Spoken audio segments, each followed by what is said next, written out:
One of the worst situations you can be in prison is to have a shot caller put a green light on you.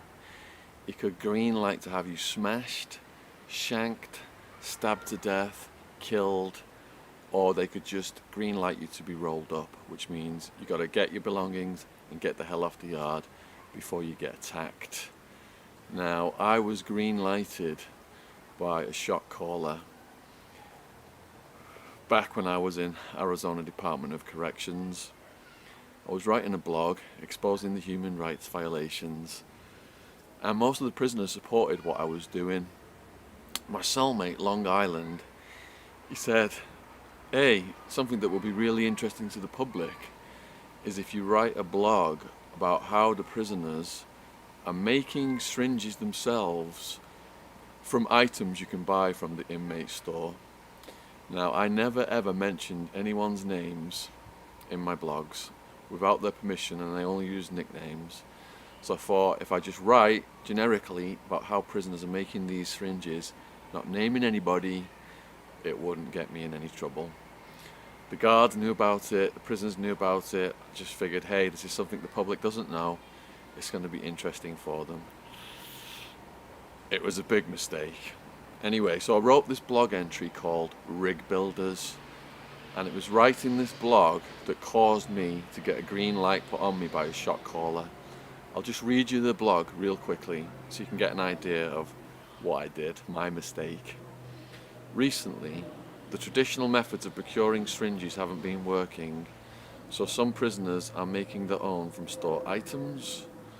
There are three ways prisoners obtain syringes that I know of. Firstly, stealing them from medical, where they're most commonly used for insulin injections. Secondly, keistering, smuggling them in through visitation, through a visitor's body, anus or vagina to a prisoner's anus, carefully wrapped in balloons, cling wrap or condoms. Thirdly, via the mail system, concealed in cardboard greeting cards delivered by the US Postal Service in envelopes with bogus return addresses. Which store items are prisoners assembling to make syringes with? A hollow watch band pin from a Sentry Action watch, which costs $2.35 from the inmate store. Sandpapered into a point. A Bic pen refill, 25 cents, used as a plunger. A spray tube from Just So Curl activator, $1.55, fitted with the point and plunger to complete the outfit. These do-it-yourself syringes are larger than the monstrous contraption that gave Uma Thurman's character a life-saving adrenaline shot in Pulp Fiction. Prisoners harpooning themselves suffer considerable blood leakage.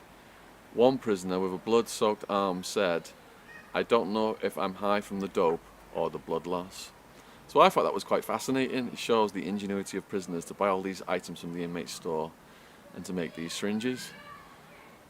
But what happened was, prisoners don't have internet in Arizona.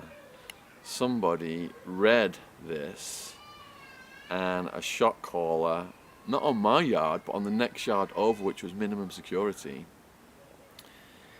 he put out a green light to have me smashed on the basis that I'd written about prisoners shooting up drugs, used real names, and divulged secrets that the guards could read, and it could get people in trouble. So I'm sat in the chow hall, and this mafia guy I know called Frankie comes up to me, and he's like, hey homie, I'm giving you a heads up right now. Hammer on yard 1 has just put out a green light to get you attacked, saying that you've been writing blogs using people's real names, putting it on the internet. So I wasn't sure what he was on about at that point, but then I realised it had to be this blog entry I'd written, Rig Builders. So I said to my homie Frankie, I said, look, come back to my cell and let me read you what I wrote. I honestly, I've never ever used any real names, only nicknames, some people with their permission. So he went back to the cell with me. He read the blog entry, and he's like, yeah, you're right, you've not used any real names, but let me give you some advice. Never ever ever write about drugs in prisons, because so many people are addicted. It's just going to cause shit, it's going to cause drama, and you're going to get your head smashed in. So took his advice from there on out, but it was already too late, because now I've got this green light on me by this shot caller. So I was writing the life story of two Tonys at the time, old school mafia guy, worked for the Bonanno crime family, who inspired the movie The Godfather, the book The Godfather. He was doing 141 years for multiple homicides, and he had a lot of pull on the yard. He was way linked up with the old school Aryan Brotherhood. So Frankie then took me over to Two Tonys' cell, and we explained the situation. Two Tonys read the blog that I wrote, Rig Builders, and he's like, yeah, you've not used anybody's real names.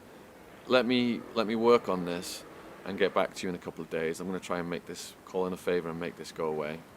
Anyway, for the next 2 days, the whole yard it was absolutely chaotic. Half the people, there was like 100 guys on this yard, half of them wanted to attack me, half of them were trying to protect me. The next day, 4 dudes come chase me back to my cell. I managed to close the door just in time. They started yelling at me, oh, you're fucked up now, using real names, we're going to get you now, and all this. They were pushing my door.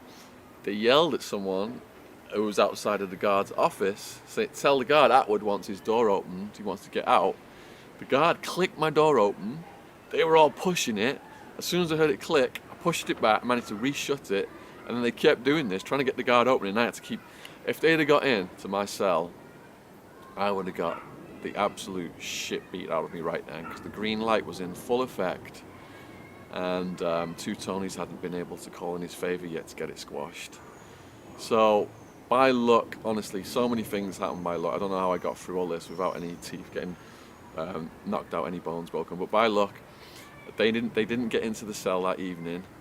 The next day, this big hillbilly dude who's got a shank comes to my cell, and before he gets there, I've got a guy in there who's talking to me, a huge Marine guy, and he goes out and he's like, bam, bam, knocks the guy out, knocked the guy the fuck out. This guy was coming to my cell to shank me, to follow up on this green light.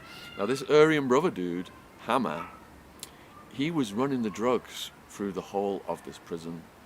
So if you're running the drugs and you're a shot caller, you're running the drugs for the entire prison. Basically, people are in there who'll kill someone for you for as little as $50 worth of heroin. This is how much power this guy had. So all these people trying to attack me, people protecting me because they supported my blog, they supported my activism. A lot of them had had books sent to them by my blog readers. They got pen pals through my blog. So day 2, the attacks are still coming. My parents were just out there visiting me at this time. I was going to visitation. I'd hardly slept because I knew as soon as my doors were popping open in the morning, the green light was going to be on again, and these dudes are going to be coming after me again. Didn't even take a shower. If I'd have gone into that shower, those guys would have got me in the shower. God knows what would have happened.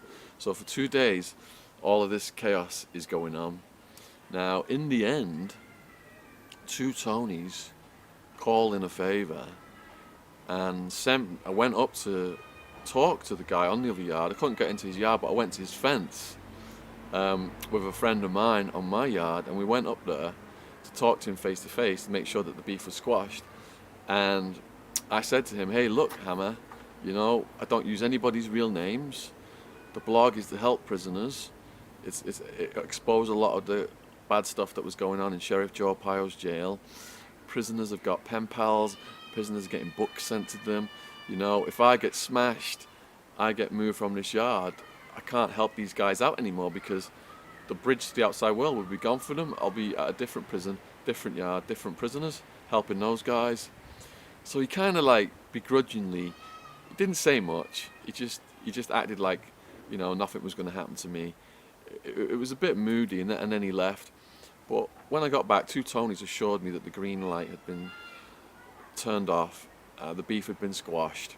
Now, people were hostile to me for a few days. Some of the guys were being more aggressive, But it wasn't like I was going to get shanked in my cell like I felt like a couple of days earlier.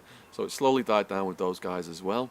But what happened then was, months later, I got reclassified to medium security, which is where the shot caller was housed. So he was totally in control of, I'm sorry, minimum security.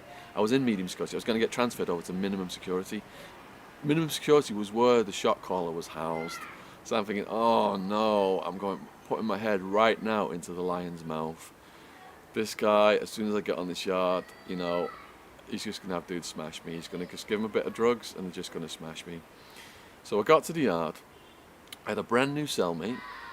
A dude come into our cell, smashed our brand new cellmate. This guy owed the shot caller money, so he had some torpedo just go in, smash the daylights out of him. This guy's like coughing up blood in the toilet when I find him in there. And what happened was, two Tonys had this huge guy on minimum security called Tank. This guy had no neck, shoulders up here. You know, he was like huge, just shaped like a tank, literally. So the Tank, he went up to everybody on that yard who could potentially smash me and said to them, hey, if you've got a problem with Atwood, you've got a problem with me, and I'm gonna fucking smash the daylights out of anyone who lays a hand on Atwood. So he went all over the yard like this, just like this. They're like, I'm gonna fucking kill her. He was really, really scary dude. So thank God for two Tonys and for Tank saving me ass that time when this shot caller had a green light out on me. In the end, I went and talked to that shot caller as well in the chow hall and tried to make sure that everything was cool with him. And it seemed like it was, and I did never get smashed on that minimum security yard. In fact, after two Tonys took me his wing, I never got smashed again after that. So I'll put another video up about what happens if a shot caller puts a green light on your friend. That happened to two Tonys, and he had to let his friend die because otherwise he would have died. Yeah, and my book about two Tonys, it's just come up live on Kindle today. Paperback should be out next week, and audiobook should be out in about 2 months. Below this video, I'll put the link to the tour I'm doing in the UK. Sheffield, Birmingham, Manchester, Bristol, London. Got all these different dates coming up. And if you are unemployed, if you are a student, you've got to be over 18 to get in. Shoot me an email. I do have some free guest list spaces for people who can't afford the £12 ticket price. Alright, appreciate you supporting my channel. Hope you've enjoyed this video. Take care out there. Please like and subscribe.